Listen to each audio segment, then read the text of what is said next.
भगवान श्री कृष्ण के अंग में संपूर्ण सृष्टि का सौंदर्य ओतप्रोत है, जिनकी लीला का श्रवण करने से दुर्जय मन भी शीघ्र ही भगवान में ठहर जाता है। जिन्होंने अर्जुन को बछड़ा बनाकर कृपा पूर्वक गीता रूपी दूध को दुहा, उन्हें हम प्रणाम करते हैं। सबसे पहले आप सभी को जन्माष्टमी की बहुत बहुत शुभकामनाएं। वे हमारी संस्कृत के एक विलक्षण महानायक हैं, जिनकी तुलना न किसी अवतार से की जा सकती है और न ही संसार में किसी दूसरे व्यक्ति से।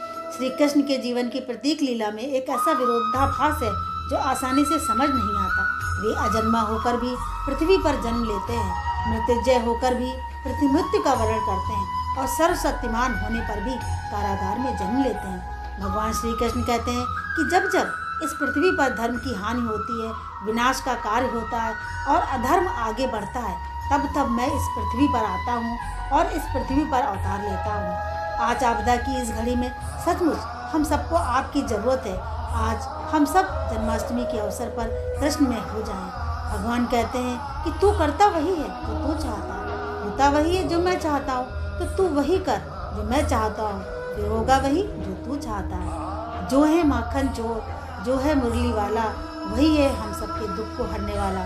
तो आइए आज हम भगवान के जीवन की कुछ घटनाओं को याद कर कृष्ण में हो जाएं।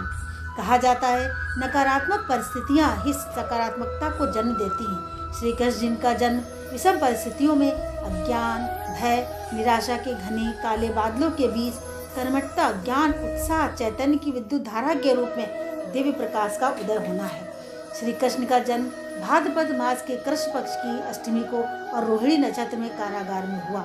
वे विष्णु भगवान के 8वें अवतार कहे जाते हैं। जन्म लेते ही कारागार के द्वार खुल गए। भगवान को नंदगांव में नंदराय जी के तूफानी बारिश के बीच उफनाती यमुना को पार उनके घर पहुंचा आए और उनकी कन्या को ले आए। जब कंस ने पूतना राक्षसी को कृष्ण को मारने के लिए भेजा, तो उसने उन्हें चुराकर वक्ष स्थल पर जहर लगाकर जब दूध पिलाया, तो कृष्ण ने वक्ष स्थल से ही उसके प्राण खींच लिए। जब वे गौवे चराने जाते तो उनकी बंसी की धुन समस्त गायें, पशु पक्षी, समस्त वातावरण कृष्ण में हो जाता। एक दिन खेल खेल में कृष्ण यमुना नदी में गेंद निकालने के लिए कूद गए और कालिया नाग से युद्ध किया। उसे मारने वाले ही थे कि नाग कन्या प्राण रक्षा करने लगी। तब प्रार्थना करने लगी, लेकिन उन्होंने नंदगांव छोड़कर जाने की बात कर उसे माफ़ कर दिया और नृत्य भी किया। संदीपनी आश्रम में पढ़ने के भगवान ने 64 दिनों में 64 कलाएं सीख ली। वे सभी कलाओं में निपुण थे। गुरु दक्षिणा के रूप में गुरु संदीपनी के पुत्र को, जो वर्षों पहले जिसके समुद्र में डूब जाने के कारण मृत्यु हो चुकी थी, उसको जीवित कर उन्हें लौटाया। जब गोपियों ने श्री कृष्ण को पति के रूप में चाहा, तो उनकी इच्छा को पूर्ण करने के लिए उन्होंने रासलीला रचाई, जो शरद पूर्णिमा की रात को यमुना तट पर हुई। वृंदावन स्थित निधिवन ही वो स्थान है जहाँ रासलीला रचाई गई। इंद्र द्वारा मूसलाधार वर्षा किए जाने पर नंदगांव के पशुओं और लोगों की रक्षा के लिए अपनी छोटी उंगली पर गोवर्धन पर्वत उठा लिया। सुदामा श्री कृष्ण की दोस्ती ऐसी थी कि आंसुओं से उन्होंने उनके पग धोए, तीनों लोग देने को तैयार हो गए। कंस के पहलवानों को पराजित कर कंस का वध करना किसी सामान्य मनुष्य के वश की बात नहीं थी।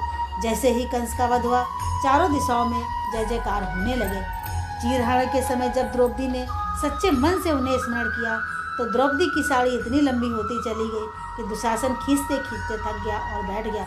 ऐसे थे महायोगी कृष्ण। महाभारत के युद्ध में दोनों सेनाओं के मध्य जब अर्जुन ने युद्ध करने से इनकार कर दिया, तो उन्होंने गीता का उपदेश अर्जुन को संसार के कल्याण हेतु दिया। अर्जुन के कहने पर भगवान ने अपना विराट स्वरूप दिखाया, जिसे साधारण नेत्रों से नहीं देखा जा सकता था।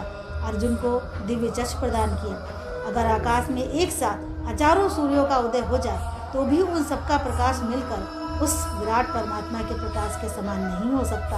अजन्मा होते हुए भी उन्होंने मृत्यु का वर्ण किया।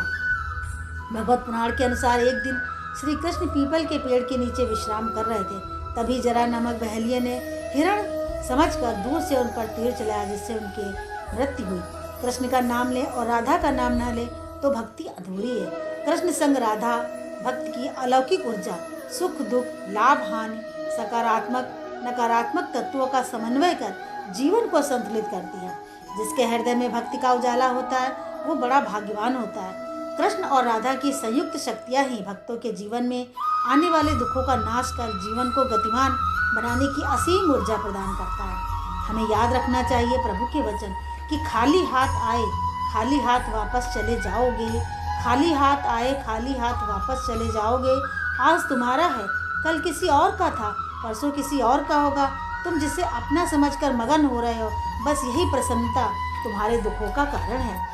जो व्यक्ति अंतिम समय में कृष्ण का चिंतन करता है, कृष्ण को ही प्राप्त होता है। अतः मनुष्य को अंतिम क्षणों में कृष्ण का चिंतन अवश्य करना चाहिए। तो आइए भगवान श्री कृष्ण का जन्मोत्सव मनाते हैं। कल्याणकारी विचार और शुद्ध भावनाओं का सृजन होने पर श्री कृष्ण साक्षात मन मंदिर में पधारते हैं और सारे योग क्षेम को वो स्वयं वहन करते हैं। राधा कृष्ण की कृपा हम सब पर सदैव बरसती रहे, ऐसी कामना लेकर बोलो वृंदावन बिहारी की जय। राधे राधे। धन्यवाद।